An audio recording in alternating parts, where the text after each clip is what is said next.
This government meeting is brought to you by Eastworks and our local cable subscribers.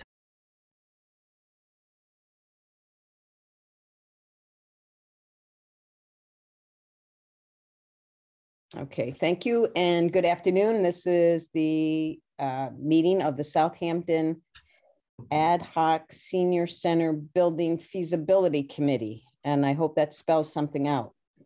And today is April 14th. It is 12:33, and we're going to call the meeting to order, and we are being recorded, and it will be available on Easthampton Media for other people to view at another time that aren't here. So we have everyone here, I think, today that's been sworn. Not Ron.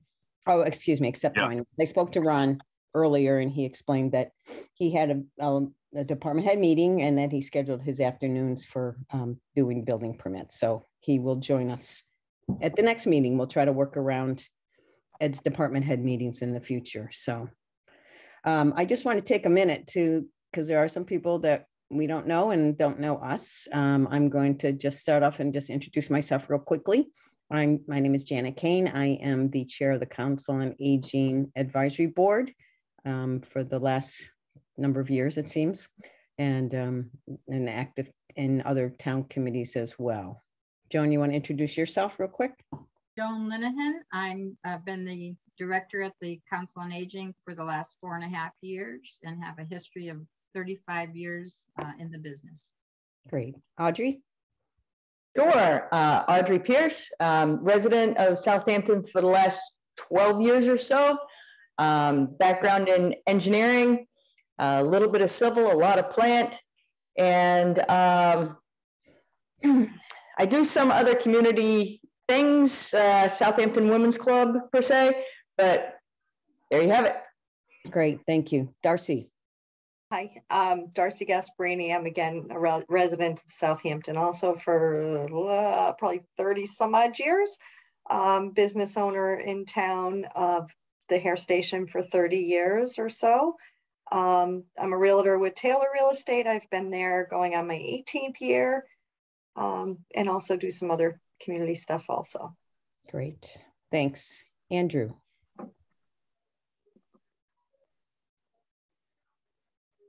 Okay, for some reason your audio is not working.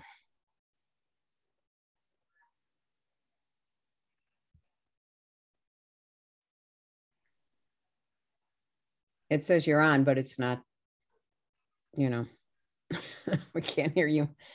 Let me go to Renee while Andrew tries to work that out. Maureen? Yeah, hi, I'm Renee Groden, also go by Maureen. I've been on the select board for about 5 years. I've also been liaison to the Council on Aging for 5 years, and I'm a registered nurse. Most of my career has been in end of life care, currently teaching nursing at UMass Amherst.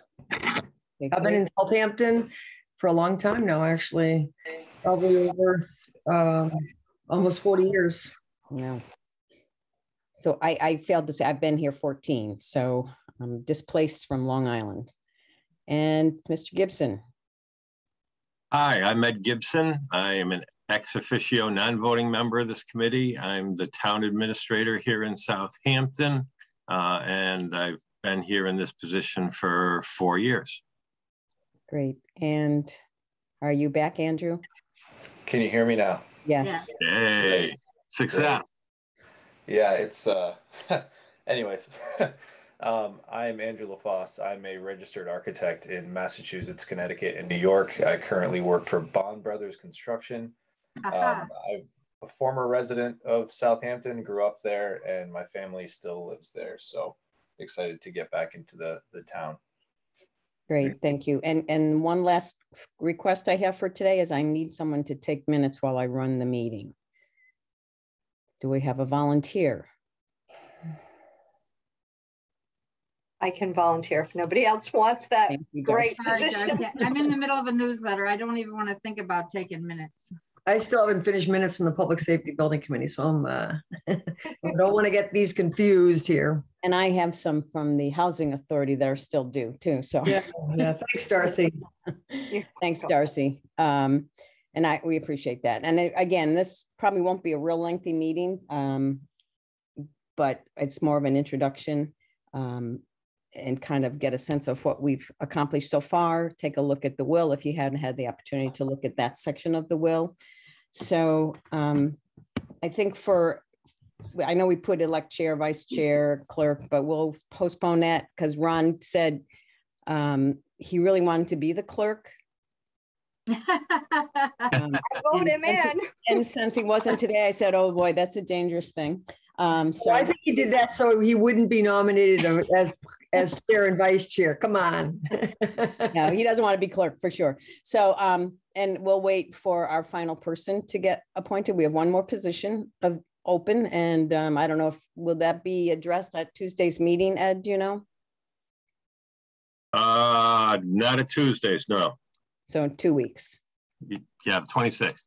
Okay, so the 26th. So we have one more opening, and I believe a couple people have submitted applications. So, okay, so we'll table that into the next meeting. So I just kind of wanted to quickly, briefly say, why do we need a new senior center? And so what I sort of said in my email to everyone is that we were pleasantly surprised, and it wasn't even on our plate at the moment to pursue the building of a new senior center, but with such a generous donation, our goal here is to complete a feasibility study to see the viability of building a new senior center in town. And why is that good for our 60 plus population and those in their 50s and approaching in their 40s?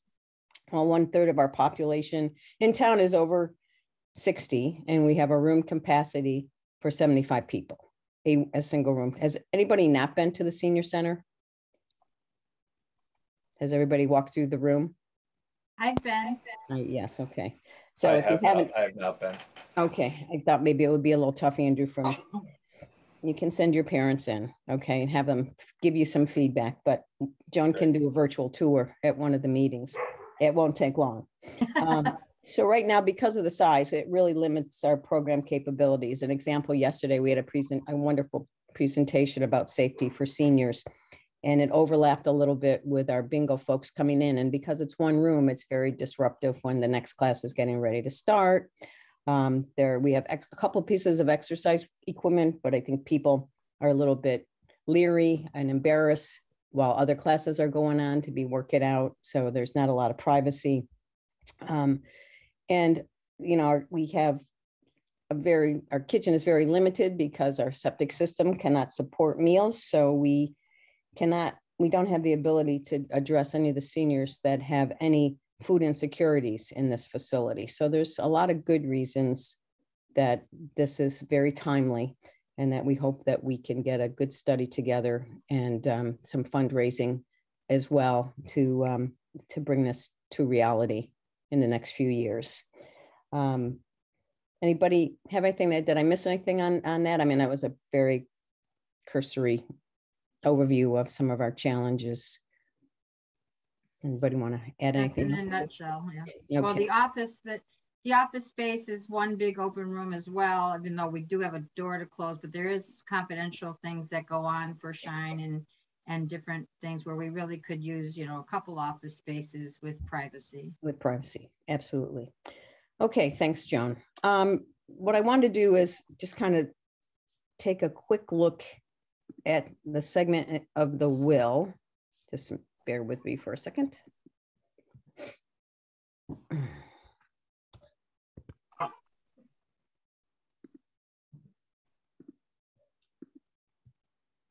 So it kind of explains certainly what it is that was designated to the Council on Aging in town. So as we know, it's approximately $2.5 million after everything was liquidated. It might be a little bit higher than that. And that they're distributed to the Council on Aging in Southampton. The funds are to be used exclusively for the study of establishing a separate senior center, whether it be by a purchase of real estate or an addition or construction of a new setting, complete with adequate handicap parking, etc. Should the town of Southampton be unable to establish a final plan for the renovation and or construction of a new senior center within 2 years of the date of my death, which was May 17th, 2021, so we're almost a year into it, then any and all remaining funds would be distributed in a different format.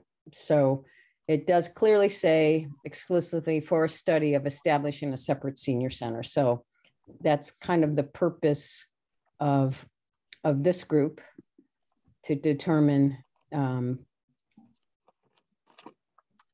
how to best create a statement of work, reach out and hire some form of architect to help us complete, a feasibility study. So let me just, I also want to just review the charge for the committee real quick, in case some of you were not aware. So of our purpose, okay. The town administrator to draft the statement of work and develop an RFQ for planning and design consultant to be reviewed by the select board. I mean, everybody can read this. I don't need to read it all to you, but again, determine the size, if town buildings can be used, other buildings in town or other properties to be purchased. What are the key elements? Selecting a consulting firm for site location, interior layout, and then obviously complete the study before May 17th of 2023. Has everybody got a good handle on that? Mm-hmm. So I'm thrilled that we have so many qualified people that stepped up to be on this committee. My background is sales and marketing, so I'll play that role if I can and help with that. But all of you that stepped up to help us complete this task is a wonderful, warms my heart. So thank you. Any kind of comments or thoughts at this point that anybody like, or Rini? And so we did have a, exploratory committee prior to this. That was a subcommittee of the Council on Aging Board. Darcy was on it, Rini was on it, I was on it.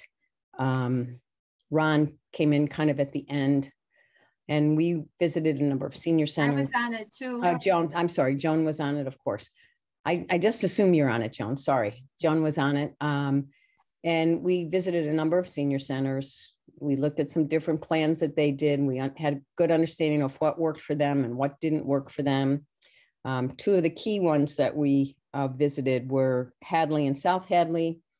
They both strongly spoke highly of the architect that they used, a company by the name of EDM, who have actually reached out to both Joan and myself to see if they could come and talk to us before any RFQ is taking place and maybe help us apply for some grant money for this. I don't know if they've reached out to Ed. I suggested that they might want to reach out to Ed. Apparently, in the other situations, they did get involved prior to the RFQ with giving some guidance along the way without any commitment on our part to them. So I guess, Ed, have you heard from anyone from EDM? No, I have not. No, okay. But I think we didn't want to put the cart in front of the horse, and we wanted to make sure we weren't having preference to anybody, that when it was time for the RFQ that we were fair. Well, if this is prior to, I don't think, based on what, Amy had mentioned to me, it sounds like they work very closely with the other two groups without having that conflict, but it all depends on maybe our town bylaws or something that would preclude us from doing that. Rini? I just wonder if either Audrey or Andrew or anybody else is, Darcy, anybody familiar with that particular organization? I actually did some Googling and found them by accident, and that they've worked very closely with other senior centers around. They had posted on their website Chicopee Senior Center for one to highlight. So yeah, I read about them online. Seems pretty good. Yeah, I'm working directly with EDM currently. They're extremely capable, not in a senior center capacity, but part of what my job includes is surveying existing buildings. So we hand over our survey to EDM for them to do their work, but they seem extremely competent. And the only thing that I would have to comment on that is, I think it's already been mentioned that I think it's important to try to avoid any sort of, when we send out the request for qualifications, try to avoid any conflict, but it sounds like that's already been addressed. Right. Good. Good. I just had a question from Andrew. I'm sorry. Andrew, did you say Bar Brothers or something like that? Bond. Okay. So Bond Brothers. Yeah, we're in Medford, Massachusetts. I have worked with Bar and Bar before, doing some work at Williams College. So Agawam Senior Center, I believe, did Bar and Bar. Bar and Bar was involved with that. Okay. Yeah, I'm not sure who the architect was on that one, but Bar and Bar is a great contractor. I should know that. I was the director at the time it was built, so I should know that, but I apologize, I don't. I see. Oh, I actually do know. It was from somebody from Agawam. It was the Reinhardt and Associates. It's all stored away there somewhere, right, Joan, after all those years. So what year was that built? It opened in 2009, so it took 14 months to build. Okay, good. I also just wanted to take just a minute and share, just as an example, the layout for the senior center in Hadley. So Hadley is very similar to Southampton in size. Their biggest difference is that they do have a lot of commercial business and their tax rate is quite low relative to us because we don't have the commercial business to share that with. But it in size, number of seniors in town, very, very comparable. So I don't know, let's see if this is visible at all. If I can zoom in at all.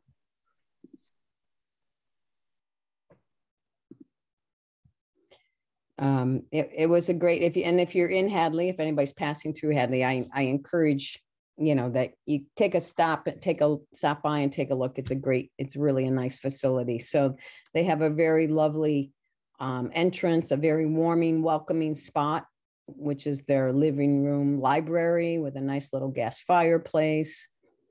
Then you move in down the hallway. They're just to go down straight first, their classroom. They have a nice sized classroom and a separate fitness area, a game room, something called creativity for either knitting or art and crafts. And they're amazing with storage. I mean, if anybody said anything, you can't get enough storage, just kind of a comment from them. Then a nice size exercise room for either yoga or healthy bones and balance or Tai Chi or whatever classes you're going to do. Then along the corner, they have a nice private wellness center. So if you're doing blood pressure clinic blood pressure or even, nails or whatever. And then a nice storage room for equipment, which is great. If you see our senior center, we have a bathroom and it is accessible, but this is amazing what they have for facilities so that, especially when you get the amount of activity that usually takes place once there's been a new senior center built, an amazing kitchen. And they're able to generate meals. I believe they have a cook on hand, and they provide, again, for food security or for other luncheons, and a nice dining room, which, according from what I understood from them, they also share with the select board so that they can hold their meetings there too. And then again, their offices, the reception and their offices are kind of in the back corner here. So it was just a nice facility. If you get a chance to go there in the next month or so, please feel free to do that. But really, big storage area is what the biggest thing that I saw, and what I see missing from here that I saw in Hadley, South Hadley, was a really nice outdoor area for picnic tables and so on. I can make sure everybody gets a copy of this, because one thing they also did, and again, this is kind of outside our charge, but it talks about how they raise some funds. Let me zoom out a little bit. So they have donor levels. So if you want to, and they sell these little gold leaves that they have on the wall, but it's a way to get something named after you or have your name attached. And they were able to raise a significant amount of money just through this fundraising. So something to keep in mind for us as we move down the road and move into probably the building committee and look at how do we raise the remainder of the funds without putting it all on, which most of it, if 2,000 of our voters are seniors, then 2,000 of this ends up on their tax base. But and I'm sure a number of them would be fine with the results of having an increase, a slight increase with taxes when they get a chance to have a beautiful senior center. So. Now, which senior center was that at? That was Hadley. Okay. Yeah, they actually had the same thing at the West Springfield Senior Center with the tree and the leaves, and they used it as a fundraiser. Oh, nice. Yeah, it's a great idea. You know, I think the building, we may have the name of our building already because somebody already made a small donation, but a little $2.5 million one. That's to be determined. But I mean, lots of rooms and lots of opportunity for people to be remembered there. So, so it's statement of work. And I may ask you, I know Reenie's been involved in the public safety committee, and you've been involved in the high school in West Springfield, Ed. So I might ask you to speak to those experiences. This is my first committee such as this. So I am by far not the expert in the room. So. And none of us are experts, but we've got a goal. We'll get there. How's that? Yes, perfect. So I just wanted to say that at the last Public Safety Building Committee, just so people know that this also just reformed, this particular committee, and it's basically been in place for almost 20 years, and they've had two major initiatives over that period of time and haven't really been successful for a variety of reasons, but we're very optimistic this time around. There's a reconfiguration of the committee with more people involved in the construction trades and that sort of thing, and finance. In the past, it's been very heavily concentrated firefighters. So Chief Illingsworth, our police chief, brought up at the last meeting, what is the possibility of having a site that combines both the senior center and the public safety complex? And what we decided was that both Ed and I are on both committees, so it might be a good idea if the agenda for both committees includes just a quick update on the status of each committee. It seems like the Public Safety Committee is very interested in just having sort of a parallel track, but making sure that both committees are informed about each other's activities. Okay. That's a good idea. Yeah, so not that it's going to end up being the same place. I mean, that will remain to be seen, but at least there'll be our regular reporting off to each committee about the status of the other one. Do you have anything you want to report then? Well, the only thing we've done, you talking to me? Talking to me? Sorry. The only thing we've done so far is, form the committee, and we did get a list of properties that are within a half-mile and 1 mile radius of the town center. And last meeting, we started looking at the town-owned properties within a half-mile and 1 mile radius of the town center, because the charge of the committee was to prioritize town-owned land. So I think we have 2 of them that are in consideration. 2 of them we're gathering more information, and at the next meeting, we'll be starting the process of looking through the privately owned land so that letters can go out from the select board to see if anybody is interested in donating a minimum of 3 or 3.5 acres towards a public safety complex. So then there'll be a meeting back to the select board. So there'll be discussion of what town-owned lands are under consideration and what publicly or privately owned lands are under consideration for a potential letter from the select board. So I think that's where we're at. Anything else, Ed, to add? No, I think you covered it very well there. Okay, so that's about it. Okay, so I know that I think when I first came to town, not shortly after that, there was a vote on a public safety complex, and I know it was voted down.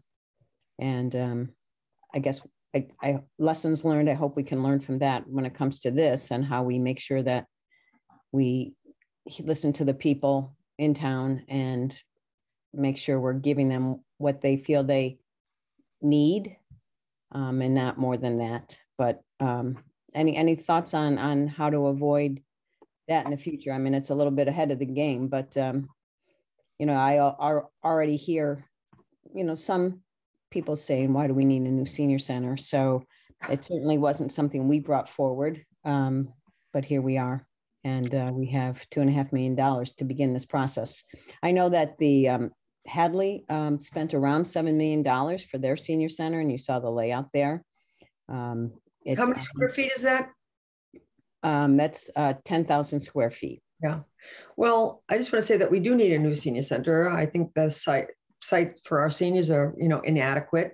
I think public support is critical, and that means like being transparent and, you know, trying not to respond to social media like all the time. People are going to have all kinds of opinions there, and it's probably better to just, you know, communicate, you know, through official means. And if anything is put up, then it, you know, it's official committee-wide, you know, information.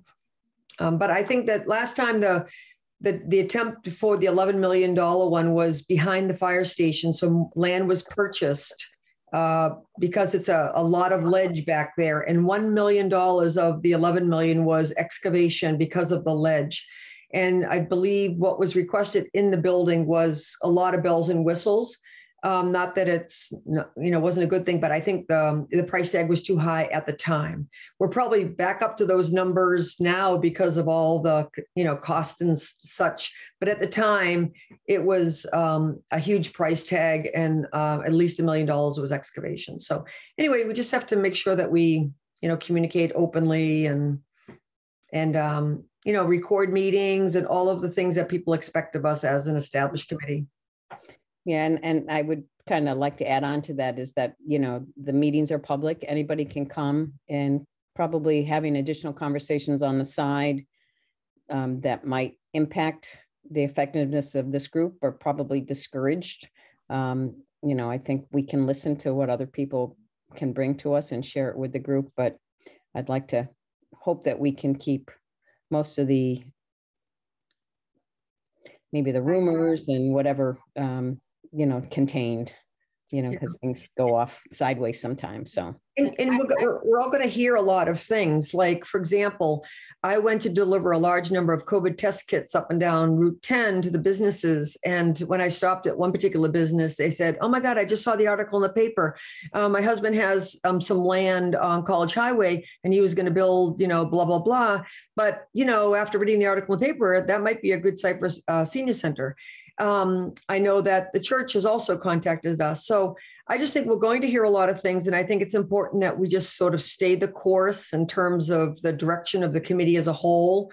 You know, our charge is to actually put together requests and specs or whatever towards, you know, requests for quotes for a feasibility committee. I think we just have to stay true to that charge and not be distracted by this idea, that idea, that idea. And I think that's been another problem of the Public Safety Committee. The pendulum swings from one place to the other and one site to the other, and then there's a lot of fallout. So I just think I agree with you. I think it's, we just don't want to go sideways too much here. Then I want to go on the record as saying that building a new senior center is the top dollar. And if the $11 million, you know, 10 years ago was a scary proposition for the town, and we don't need the Taj Mahal. I just want to go on the record as saying we could repurpose a building. We could repurpose the Harley Davidson building, which is up for sale for 3.5 million or 3.2 million. We could repurpose something at the church. It's in the center of town. But I just want to go on the record and saying I don't think we should discard those. At this, we're just starting this feasibility study. So it sounds like Andrew is expert in repurposing buildings. So, I mean, you're right. We need to stay the course, but at this time, I think, you know, things are on the table, and they should be at least, you know, thought about as you know, as a possibility. I think that's the charge of this group, is to look at all options. We're looking at land, we're looking at buildings, we're looking at town-owned land, we're looking at private land. So I think we're covering all of those options in our meetings. So, you know, I know, as you said, Rainey, people are going to throw things out, which is wonderful because different things that may come to us, we may not have known, but it again is something that we bring back to the group, and whomever is chosen as the chair can respond publicly to questions that are asked, because we don't want people to think that we're ruling out buildings, we're ruling out land, we're ruling out going with the safety complex. This charge is to look at the big picture and all the options and decide the best option.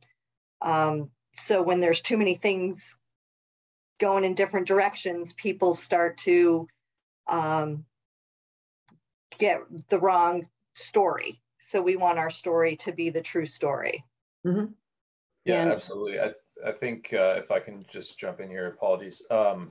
We're at a very unique point in time where building materials have cost more than they ever have. So it's just to piggyback on the other comments, you know, it's important that we don't rule out any possibilities. And I think probably part of some of our, maybe it doesn't fall under our purview, but just really hammering home support for how this really will benefit the community instead of, you know, I can see maybe by comparison a public safety complex, the rigidity of a little bit more cut and dry requirements for, you know, our public safety services in Southampton. Whereas, you know, how can this senior center really benefit the community and bring these people together with, whether it's cooking classes or, you know, I think there needs to be maybe a proposal, like a more holistic proposal of what the services we're kind of offering when we're generating, or an architect is generating the programmatic needs of the building itself. I don't know if that's relevant, but I just figured it was worth bringing up because I think these are all things that we need to consider moving forward. Yeah, excellent point. Thank you, Andrew. You bring a different perspective, and I think that's awesome. Cooking classes, so I mean, it gives you another reason why we need a kitchen, and that nutrition is like one of the things that's very lacking in town and in the Council on Aging. Yeah, I mean, this is kind of an odd tangent, but also things that can maybe generate revenue for the senior center as well. If it's, you know, I'm just thinking about my time at the Norris School, and we had the arts and crafts fair, and that was, you know, students were selling their goods in a way, but, you know, in a sense it was, you know, maybe around the holidays, the seniors, if they're baking pies or making decorations, just things that can sort of generate other revenue while also providing a sense of community with that senior center. I don't know, just off the top of my head. And Andrew, just so you know, I mean, there's also a very active Friends of the Council on Aging in town, and they're already on board, and we're already working with them and how they can continue to fundraise for the Council on Aging. I mean, one of the things that is, you know, out of a approximately $19 million budget, we spend approximately $40,000 on dedicated to the seniors in town. So, I mean, the other things they benefit from as well, but if you look at that, so, but thank God for state formula grants and for Friends organizations that help support and raise money, you know, as well. So point well taken. And I just want to remind everybody right now, we do not have $2.5 million. We can't run out and buy property tomorrow. So all the great ideas should be brought back here, and we can discuss them and share those ideas, and then have a discussion on all those ideas. But that's really one of the reasons we're going to hire somebody for the RFQ to really take an objective look at all the options in town, as Darcy said, and as our charge says, we're going to look at town property, town buildings in the community that aren't town owned, and property that aren't town owned. I mean, it kind of covers the gamut. So I guess as we look at creating a statement of work, I've not done that before myself. I'm sure that to this magnitude, I just kind of looked for an outline, and I don't know if this is applicable or not, but I thought I would share again. I said, so I did a Google search, like Audrey did Google searches, and said, how do you create a statement of work, you know? And so this kind of gave an outline of, to me, what we have to work on, the scope of the work, the project objectives, and so on. So, I mean, I thought it was at least something as a starting point, unless other people have done these. And, you know, I don't know, Rini, with the public safety, if they've started with something similar to this. They haven't started with that yet, and I wasn't part of the previous feasibility. I did, I believe, sent out what I had for a previous feasibility request or study from the public safety, if anybody wants to have a copy of it. But I think that this direction is probably a little bit more helpful. Okay. Anybody else? I have perspective kind of on the other end of this, mostly responding to these RFQs or scopes of work. So I'm happy to help put together an iteration where we can take a look, and but yeah, just happy to help. Good. And Audrey or Ed, with any of your experiences, and if you're muted, just for remember you're muted. Not directly with the scope of work. Okay. Joan, did you work with the scope of work at the Agawam Senior Center? Or? We were fortunate. We got $100,000 to do the feasibility study and to buy the land. So we were. It started from the state grant, and that's how it started. So. And for those people that are also new to this, I mean, we do have the ability to request, once we get an RFQ and a response, to request funding from the estate to cover, because we're going to get 25% of the 2.5, whether we complete this or not. So we have money that is designated to us that we'll be able to utilize to complete the RFQ or the feasibility study. So Andrew, do you have any sense of the cost of a typical feasibility study, or is a typical feasibility study not exist? Well, it's tough to say typical, because it really depends on, once you narrow down, it depends on narrowing down a specific site, whether it's new construction. Usually these things are kind of ironed out, whether it's new construction or renovation of an existing building. There's more of a site in mind. So, I mean, with a feasibility study for an existing building, it could cost anywhere from $500,000 to $1 million, to be honest, depending on how long it goes for. And that's for a more intensive study that'll last for probably a few months. But something more simple, I would think that we'd be able to get it done for $200,000 maybe, or less. So it's more to do an existing building than it is to start from the ground up and build as needed or to suit. What do you mean, Joan? So we had heard of a price tag of $60,000 to $75,000 for a feasibility study. So is that just for new buildings? So I'm thinking more of the perspective of if there's already a design team on board, typically they would, typically they would do more of an involved feasibility study where it would include preliminary design as well. If this is just looking at sort of the logistics of choosing a site and utility access and things of that nature, then I think, yeah, it could definitely be done for probably the price, the $70,000 probably. But if we're looking at a more involved scenario, it's probably closer to $200,000. I mean, I've worked at firms before where people have spent, like I said, $500,000 on feasibility studies. So it really just depends on how involved we want to get with it, which sounds like, you know, we're trying to be more on the lean side of things.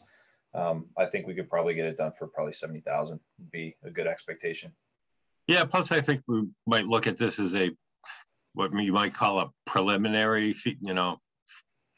phase of feasibility study that, you know, after that, we might look at expanding it if need be to get into, you know, some design suggestions or whatever, or preliminary design, but I don't think we need to at this point in time. Right. Yeah, Certainly don't need to put the cart before the horse. Right. Yeah. Because ours was 12 or 13 years ago, and I believe we got the architectural design for in the land and everything for 100,000. So times have changed. Times have changed. So I mean, any suggestions on next steps here? So, I mean, to define a scope of work, we can kind of, I can send this out to everybody and people can kind of take a role in trying to put together what they see as a scope of work, or the project objectives, or the deliverables.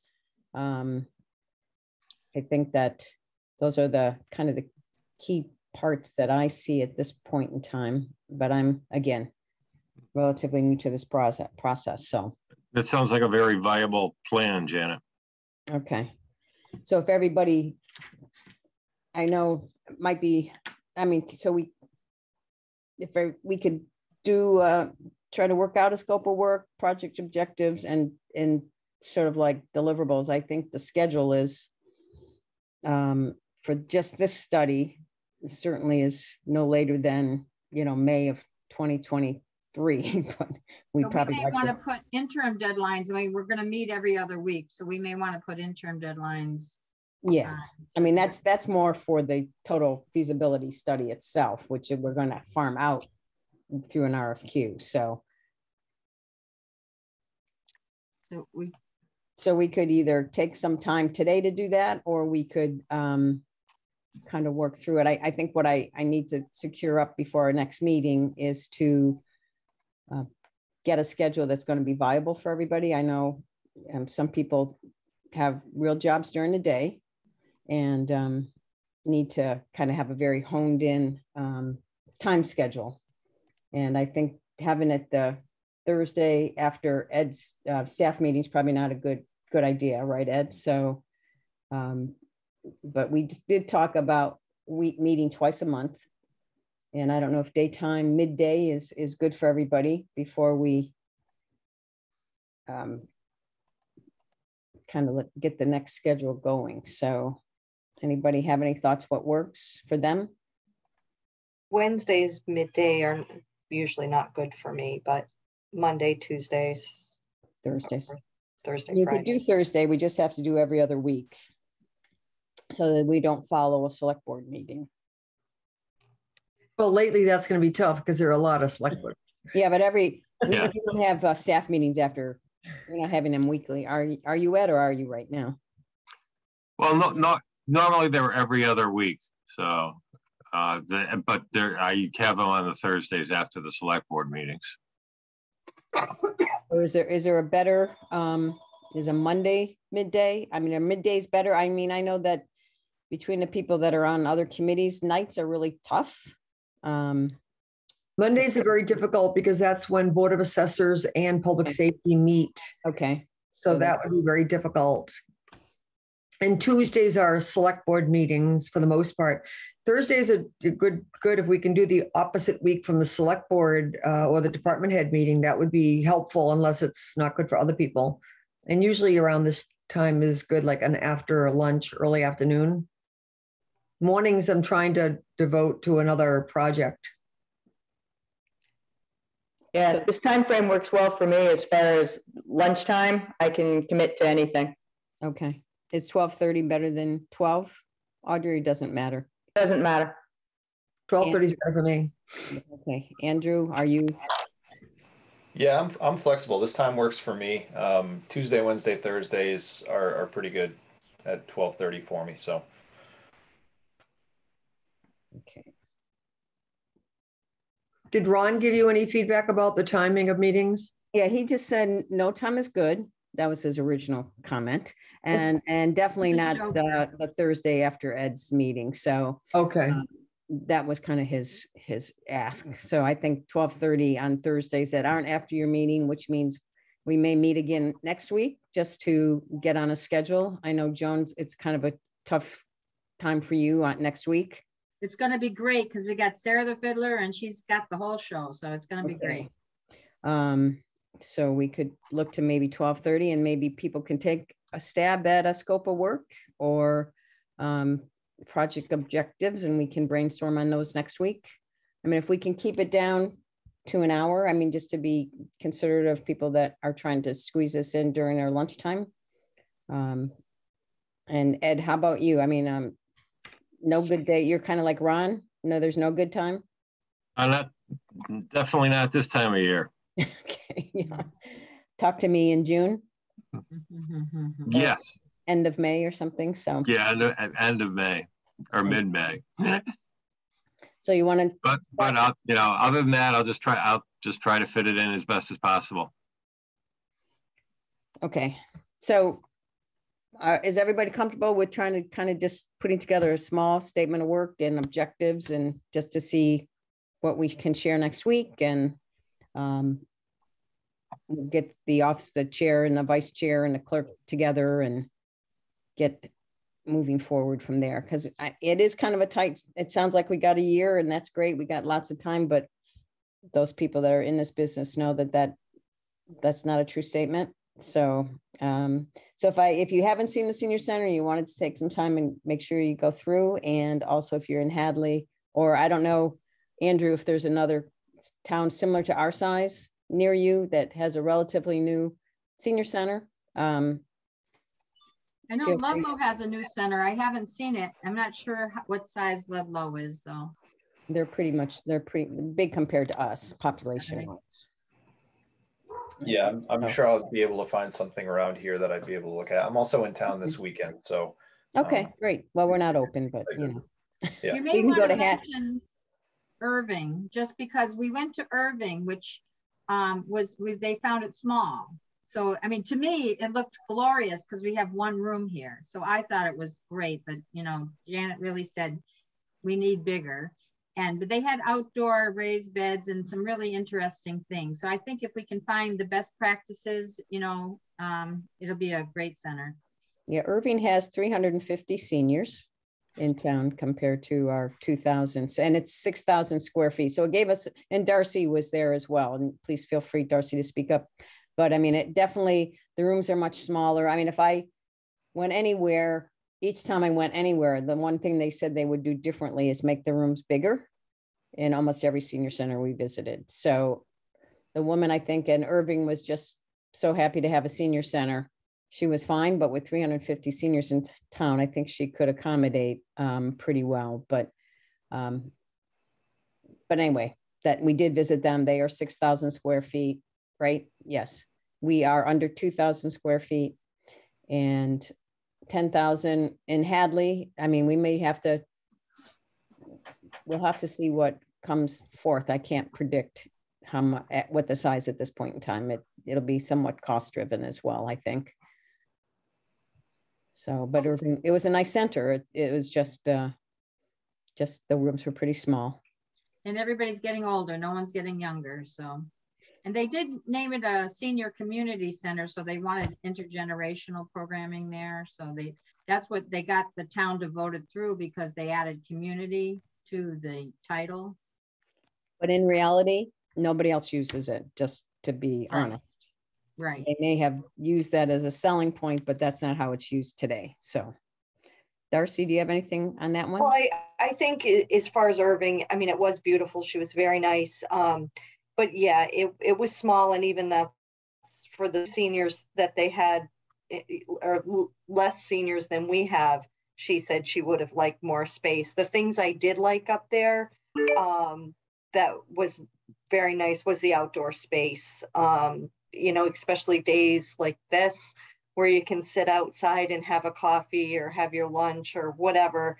The gardens that they had growing there was very nice idea. You know, somebody could take something home or whatever. One thing I also liked there, which kind of goes a little bit to you, Rainey, talking about both groups. It was really nice. And I don't know if this is something that even exists in Southampton since we're so built up. It was nice that they had such a large piece of land that they had the library there, which was built at a different time, they had the senior center, and now they're progressing towards affordable housing in the back. Senior So housing. I think it was senior you know, housing. Yeah. some of the costs can be shared in the future. So that was something that I liked about it. We Yeah. have a huge need for senior affordable housing. Our folks have to move out of town once they can't stay in their big houses. There's nowhere else to go. And we know that affordable housing is by lottery. So there's no guarantee that goes to Southampton seniors either, unless we, especially if we take funding from the state or federal government. So anyway, we definitely need a senior housing. We definitely need affordable housing in town for sure. So, and it was acres. I mean, you know, if we look at Hadley was about 1.5 acres because they need lots of parking. And then South Hadley kind of abutted a baseball field. So they couldn't take any more space from that. They weren't allowed to go into the baseball field at all. So, but they had a nice big outdoor patio as well, which was very nice. And we can take our awning with us, our wonderful awning we got from COVID funds.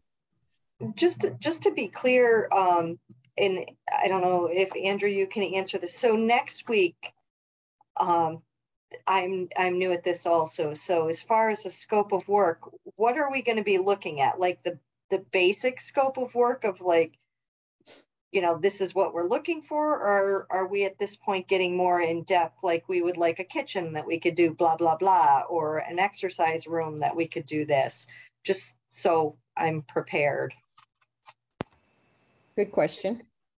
At least from my perspective, it seems like this is sort of like a 30,000 foot more broad overview of what the overall accomplishments are trying to be with the project.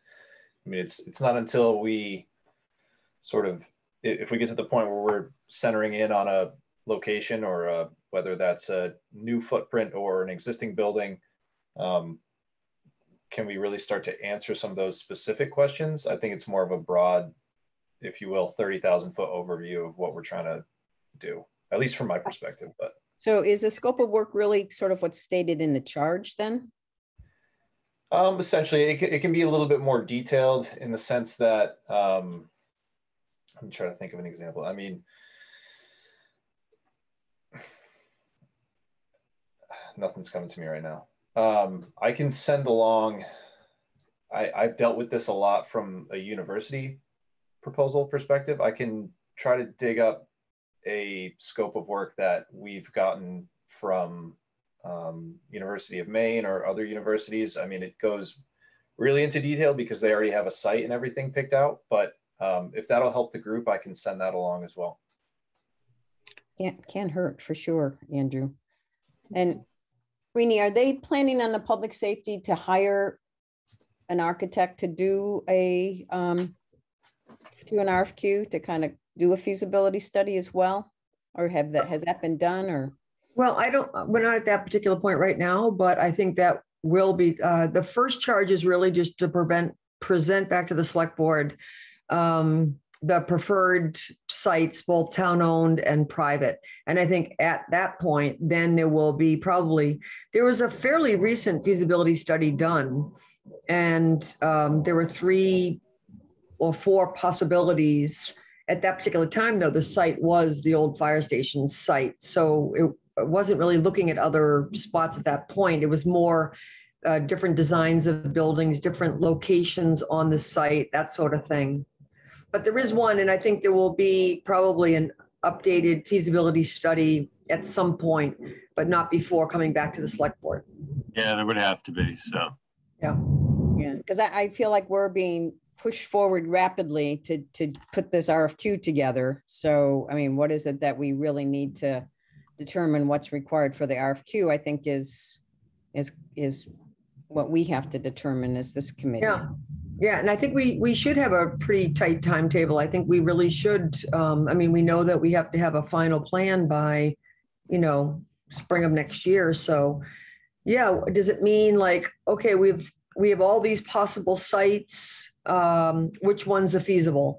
Here are some buildings as well which ones are feasible, and this is what we'd ideally like to have in a senior center. What are some design, and what are we looking at a price tag? I mean, is that what we're going to get from all of this? Is that what we're going to get as deliverables?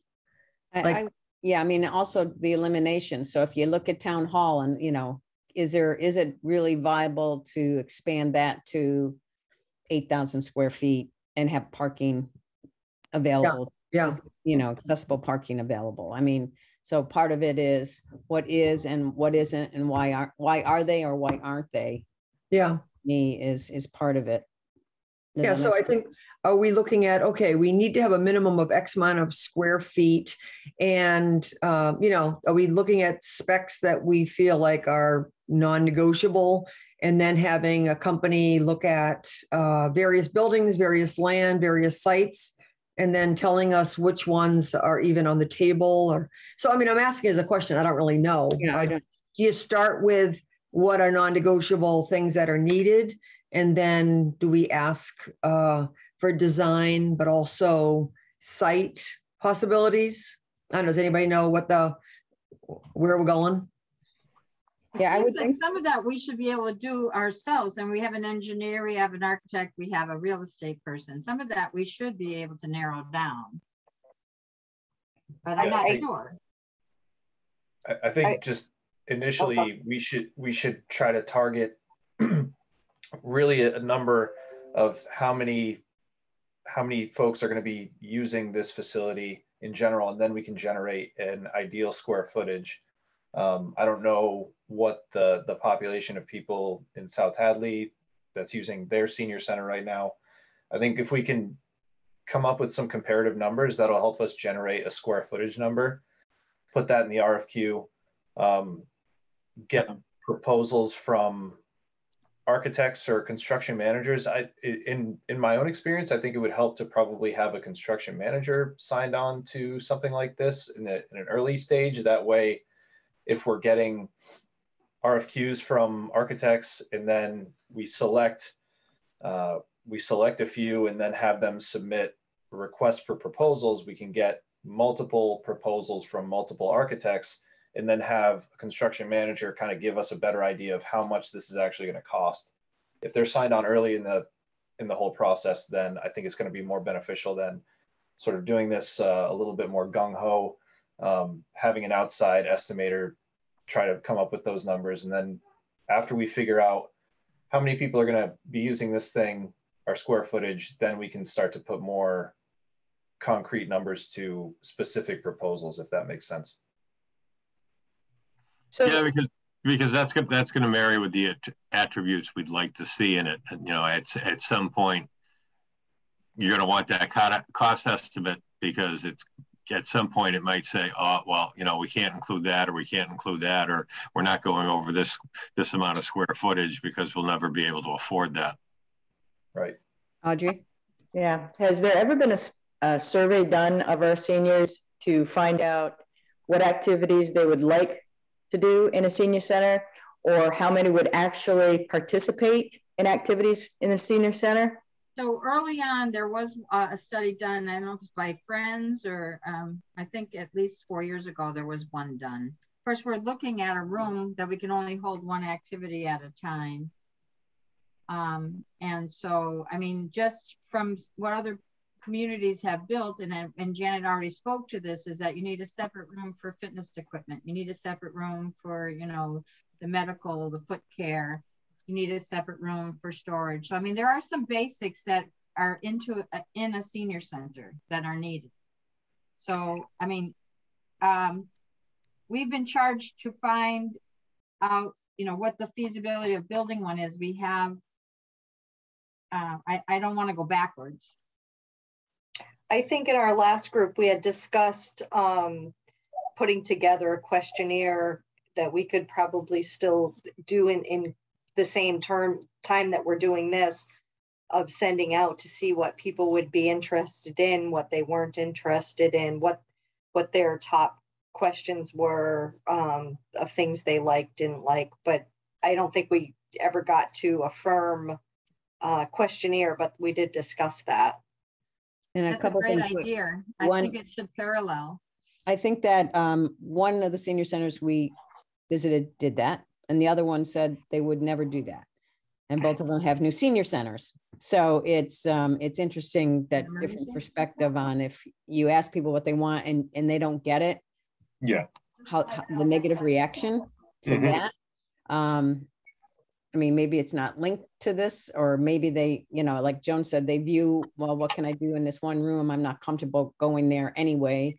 It's a beautiful room and it's bright and it's sunny, but not everybody wants to be, you know, doing a treadmill in front of everybody that walks through. So it's a catch-22, I guess, in some ways, whether to do a survey or not. I know most of them said when they built a new center, their attendance tripled. So that's, and we just came through, you know, over 2 years of pandemic. So it's hard to go back in time. And so if you don't want to see what's this past year and the year before that, attendance triple is probably not an accurate number because we were closed for part of it.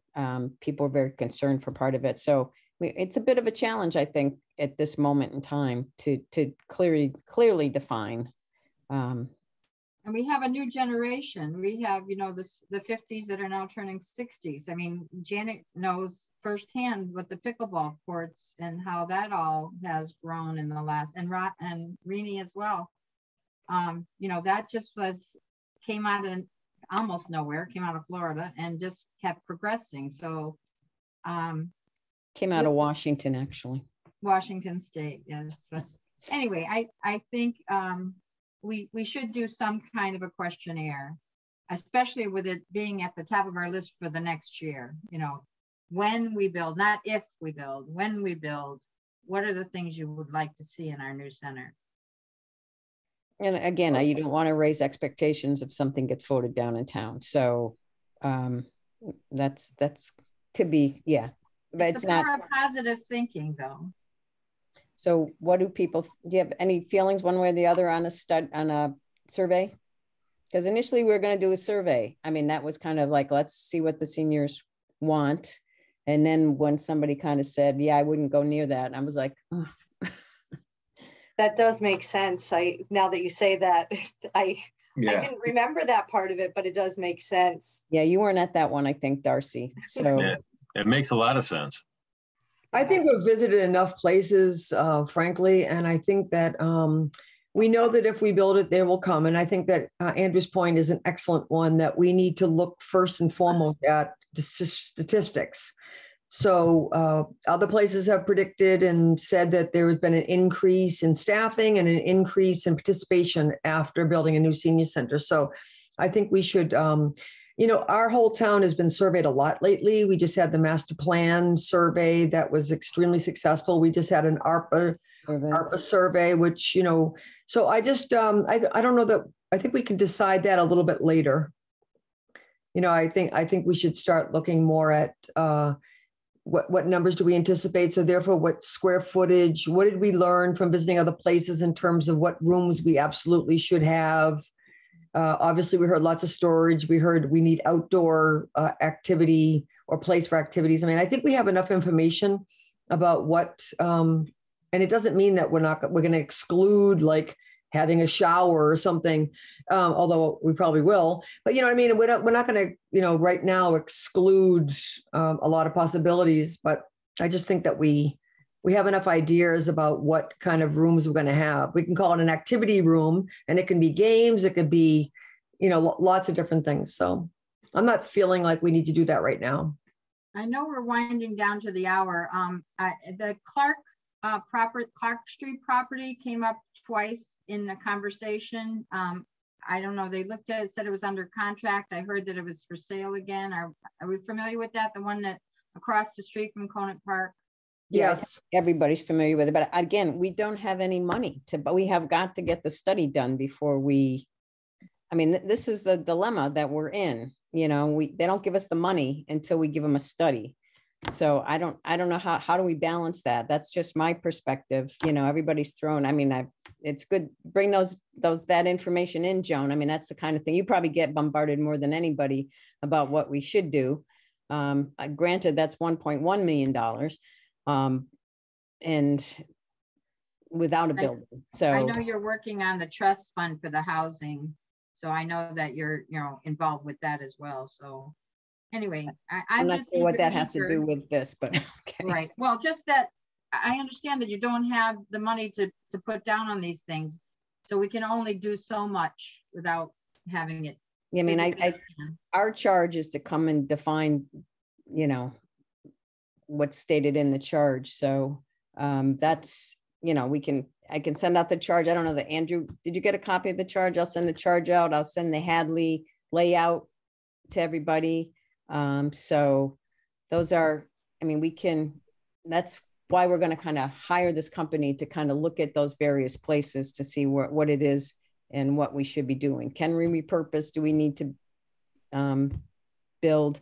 Will they give us, somebody donate property on College Highway or give us a big deal on it, So there's a lot of options, but we've got to get a statement of work done so that we can hire a firm to get that study done. Unless everybody here thinks we can do the study ourselves and we don't need to have an outside agency doing it. I don't think that's the case at all. No, and I don't think so either. Yeah. I don't think we have time. I think we also have a time thing. So now that we know that we'll be meeting, I think next Thursday and then every 2 weeks afterwards, I think we need to look at the next 2 to 3 months, decide when is our deadline for getting a request for quotes out and back into like let's plan to meet deadlines and come up with different things. I think that doing a survey also, I don't think it would fit in the time frame we have either.